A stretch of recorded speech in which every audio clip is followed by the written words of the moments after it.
Have you ever seen someone that had everything?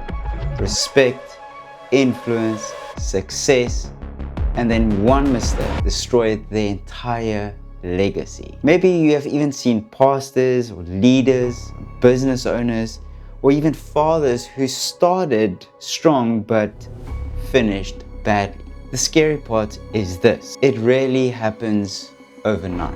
You see, it usually starts with something small, like pride. And so today I want to talk to you about a king in the Bible named Uzziah, and what his story teaches us about how good men fall and how we can avoid it. So here's the hidden danger. The truth is, most of us don't think that pride is our problem.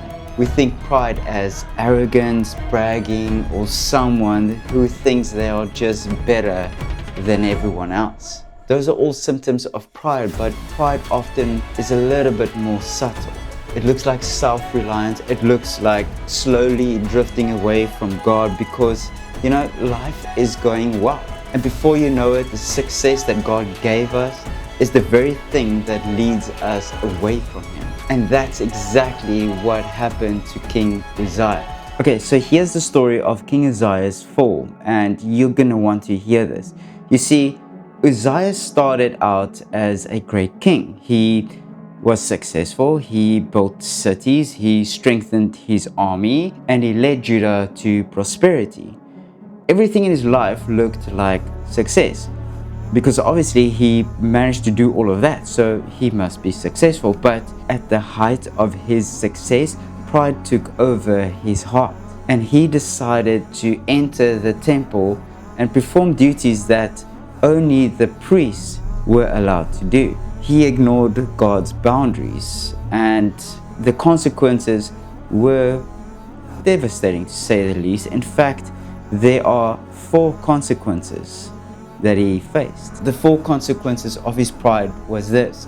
First, Uzziah was struck with leprosy. So for the rest of his life, the disease marked his body and his reputation. The king who once commanded armies was now known for his disease. And so second, he lived in isolation. Do you all remember when we had to live in isolation? It sucked. The person who had whatever, you couldn't hug them, you couldn't be in the same room as them, and you had to keep your distance.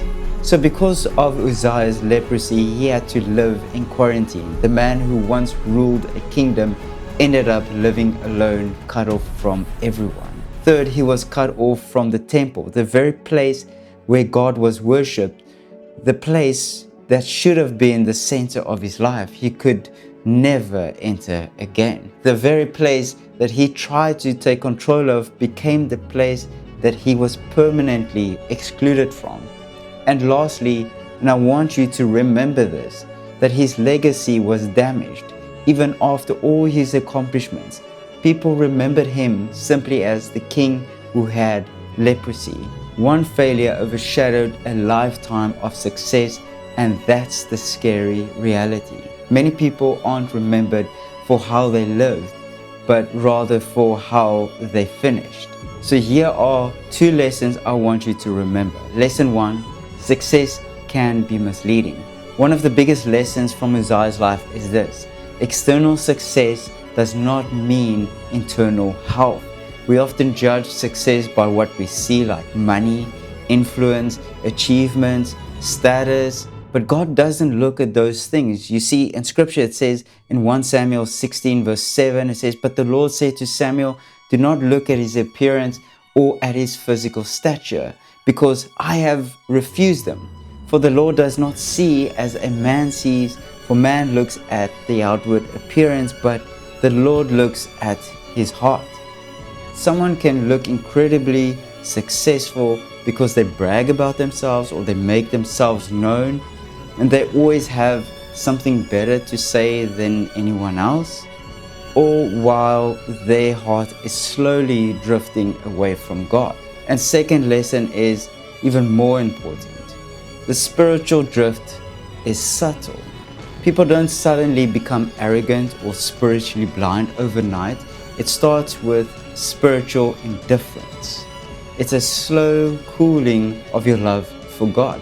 You stop praying the way you used to. You stop opening the Bible you used to. You stop pursuing God the way you used to. It's like sitting in the sun and slowly drifting into the shade. You don't even notice it happening until one day you realize that you are far from where you used to be. So what is the solution? How do you avoid the fate of Uzziah? So how do we make sure that we finish strong? Well, here are 3 simple things. First, ask God to reveal the pride in your life. Pride hides easily. You see, sometimes God will even use your wife or your kids or your friends to point it out. The key is being humble enough to listen and not get angry. Second, you need to guard your heart even more than your success. Success isn't the goal. Faithfulness is. God cares far more about the condition of your heart than your achievements. And thirdly, you need to stay close to God daily. Scripture says in Joshua 1:8, it says, "The book of the law shall not depart from your mouth, but you shall meditate in it day and night, and that you may observe to do according to all that is written in it. For then you will make your way prosperous, and then you will have good success." So don't let your passion for God slowly fade. You need to protect it, you need to fight for it, and you need to feed it. And I'm closing with this. Uzziah started strong, but pride took him out of the race. And I don't know about you, but I don't want to be remembered for a failure at the end of my life. I want to run and finish my race. And my guess is you do too. Anyways, thank you for watching, and I'll see you in the next one.